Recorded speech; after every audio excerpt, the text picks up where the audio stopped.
Всем привет, ребят! Сегодня мы с вами в первом уроке поговорим о том, как выбрать крючок, как выбрать пряжу, какие виды пряжи и крючков существуют, как сделать так, чтобы у вас в дальнейшем все получилось, если вы начинаете с самого-самого нуля.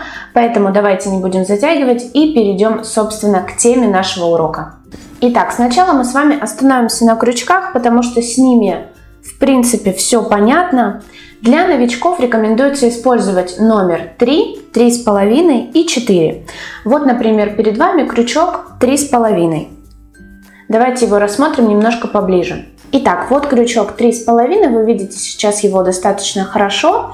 Это оптимальный размер для новичков. Можно взять троечку, если вам удобно, можно взять 4. Размер у нас определяется по размеру головки. То есть, чем больше головка у крючка, тем, соответственно, больше сам размер крючка. Как вы видите, чаще всего размеры указаны на крючках в миллиметрах. Итак, вот здесь вы можете обратить внимание на то, какая большая разница в размерах у крючка. 3,5 и 1,6, где головку крючка еле видно даже на камере. Так что в зависимости от размера крючка у вас, естественно, получится разный результат, поэтому всегда стоит обращать внимание на размер крючка. Еще раз говорю, оптимальный размер для новичков 3, 3,5, 4. В нашем случае 3,5 оптимальный размер. Давайте теперь поговорим не о головке крючка, а о ручке. Какая же ручка может быть у нашего крючка? Итак, перед вами несколько видов ручек, крючков, как вы видите, из алюминия, из железа, просто пластмассовая и просто круглая ручка, как вы видите, по периметру, то есть нет никакого углубления для пальца. Для новичков рекомендуется использовать крючки, которые имеют специальное углубление для пальчика. Например, возьмем вот этот крючок. Как вы видите, здесь есть такая специальная ямочка, куда вы можете поставить свои пальчики, когда вяжете. И вы не будете сбиваться, вам будет понятно, где примерно располагаются ваши пальцы во время вязания. То же самое касается и алюминиевого крючка, то есть здесь уже нет никакой разницы, какой вы крючок возьмете, будет это крючок из железа или из алюминия. Самое главное, чтобы вам было удобно. Рекомендуется выбирать крючки вот с такой выемкой для пальчика. Также, в принципе, новичкам будет удобно вязать из крючков, которые сделаны просто в виде плоской ручки, как здесь у нас. То есть, в принципе, вы видите, где ручка у вас заканчивается, значит, сюда и нужно поставить пальчик и вязать. Я не рекомендую выбирать необычные крючки, например, по типу вот такого круглого, хотя это мой один из любимых крючков. В дальнейшем вы будете сами выбирать, каким крючком вязать, можете попробовать не одну и не две фирмы, но сейчас я вам не рекомендую этого делать, поэтому остановимся вот на 3 крючках. Вы можете выбрать любой, либо со специальной выемкой для пальца, либо просто с прямой ручкой. В принципе, с крючком мы определились, и оптимальный размер, и ручка крючка нам понятна, поэтому переходим сейчас с вами к пряже.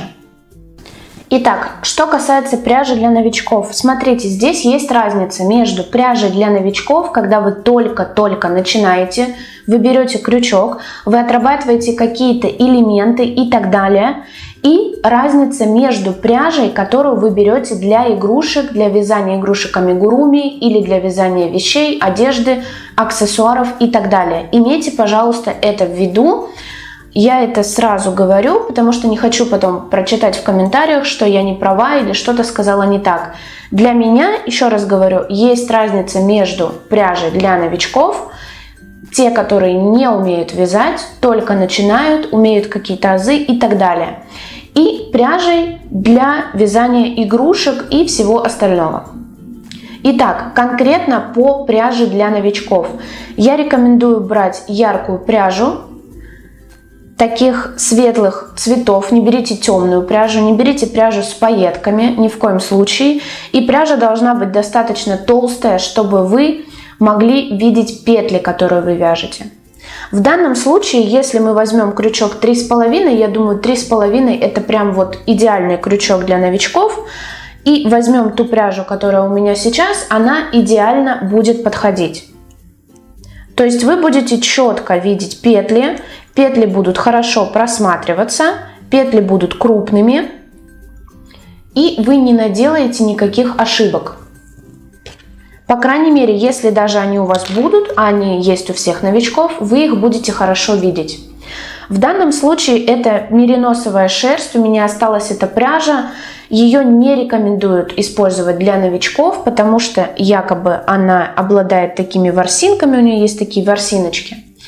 И из нее не очень удобно вязать. Но в моем случае, когда я показываю новичкам на этой пряже, все понятно, предельно понятно, она достаточно мягкая.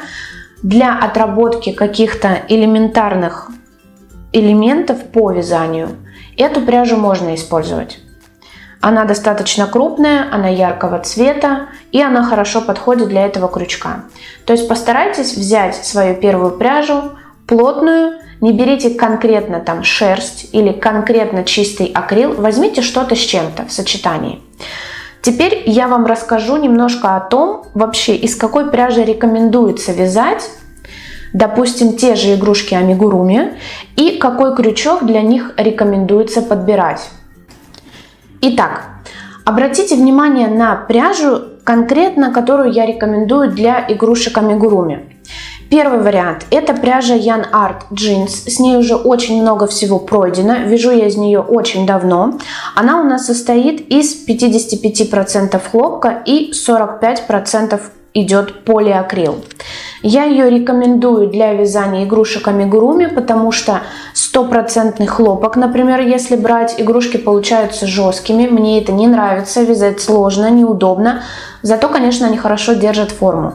Но в сочетании, когда вы берете, например, хлопок полуакрил или хлопок акрил, то есть в сочетании с чем-то, у вас намного лучше получается результат, по моему мнению. Естественно, я рекомендую то, чем я пользуюсь. У всех людей мнения разные, я ни с кем спорить не хочу, просто рассказываю то, чем пользуюсь я. Второй вариант – Alize Cotton Gold. Она не сильно отличается по составу. Если мы посмотрим, здесь 50% хлопок и 45% акрил. Здесь полиакрил, здесь акрил. То есть примерно они взаимозаменяемые ниточки, которые вы можете использовать. Они очень хорошо подходят для игрушек, как я уже говорила, и в принципе они доступны по цене.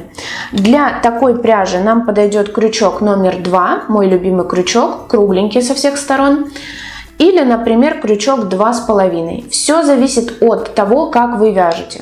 То есть в дальнейшем, когда мы с вами познакомимся с азами, как делать прибавки, как делать кольцо амигуруми, столбики с накидом, без накида и так далее, вы уже сможете перейти к этой пряже и связать свою первую игрушку. И еще вам покажу варианты пряжи, которые могут быть в дальнейшем, чтобы вам просто было интересно и вы могли понимать, что это не единственная пряжа, из которой можно вязать игрушки. Итак, ребятки, вот совершенно разная пряжа по своей структуре. Для новичков, естественно, я не советую категорически, но в дальнейшем, когда вы будете вязать, естественно, у вас будет огромный выбор пряжи, вы сможете брать все, что вы захотите, и это как бы такие варианты в дальнейшем. То есть вы сможете брать и такую пряжу, которая очень мягкая и с такими, как вы видите, может быть на камере видно, блестками, вкраплениями, и просто мягкую пряжу яркого цвета, на которой вообще не просматриваются петельки. То же самое, кстати, касается и вот этой пряжи. Или, например, вот такая вот пряжа, мягкая. У меня есть видео по овечке, я вязала из Yarn Art Dolce, из вот такой пряжи. Мы делали с вами овечку. Вот. И, кстати, тоже довольно-таки сложно новичкам из нее вязать. Я вам просто показываю варианты пряжи. Итак, ребятки, в принципе, это все, что я вам хотела рассказать о пряже и о крючках для новичков. Показала пряжу, из которой рекомендовано вязать игрушки амигуруми, и также пряжу, которую вы можете использовать в дальнейшем, когда станете уже профессионалами своего дела. Те, кто не подписаны на канал, пожалуйста, подписывайтесь. Нажимайте кнопку колокольчик, чтобы вам приходили уведомления о новых уроках и вы их не пропускали. А я с вами прощаюсь до следующего урока. Всем пока!